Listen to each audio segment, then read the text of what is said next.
Bien, après cette longue introduction que je vous ai faite pour vous situer les composés ioniques, je vous renvoie à une vidéo précédente où je vous explique comment se forment les anions, les cations, mais surtout, il vous faut apprendre les formules chimiques et les noms correspondant à chacun des anions. Donc je ne vous ai pas remis à chaque fois anion, fluorure, anion, chlorure, mais j'ai bien l'anion carbonate, l'anion hydrogénocarbonate, l'anion sulfate, SO4-, l'anion sulfure, S2-, les cations.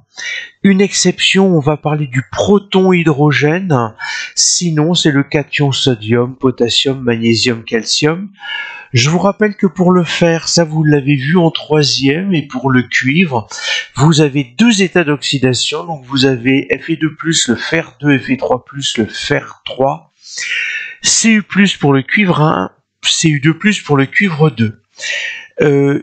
J'ai vu dans des livres d'agronomie qui datent un petit peu, normalement, c'est cette formule chimique-là que vous devez maintenant utiliser, éviter celle-ci, Al+++,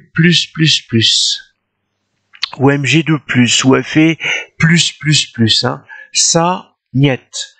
Maintenant, vous abandonnez ces écritures-là. Alors ensuite, vous allez avoir les appellations. Alors, les appellations, eh bien, si je parle du chlorure de sodium, donc c'est comme ça que l'on donne l'appellation d'un composé ionique. On commence par l'anion suivi du cation. Si je regarde bien, j'ai bien Cl-, Na+, et donc quand je vais donner la formule chimique, je vais commencer par écrire le cation suivi de l'anion. Je vous fais remarquer que les valences, l'anion a une valence 1, il a gagné un électron. Le cation ici a une valence 1, il a perdu un électron. Et donc ici, je ne les mets pas puisque en fait, la charge négative est annulée par la charge positive. En revanche, ce qu'on a l'habitude de mettre, c'est entre parenthèses un petit s. Alors c'est peut-être pas forcément très bien écrit, je vais m'appliquer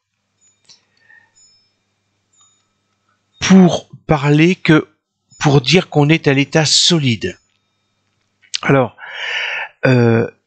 c'est de cette manière-là que vous allez devoir écrire les formules chimiques des anions. Alors, vous voyez que pour l'instant, je n'ai pas de difficulté parce que j'ai des ions monovalents.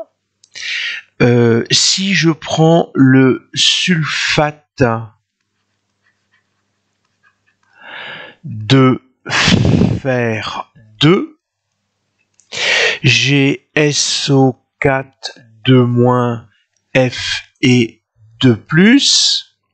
Donc pareil, j'ai des ions bivalents, anion bivalent sulfate, cation bivalent fer 2. Donc je vais avoir Fe, SO4 avec un petit S.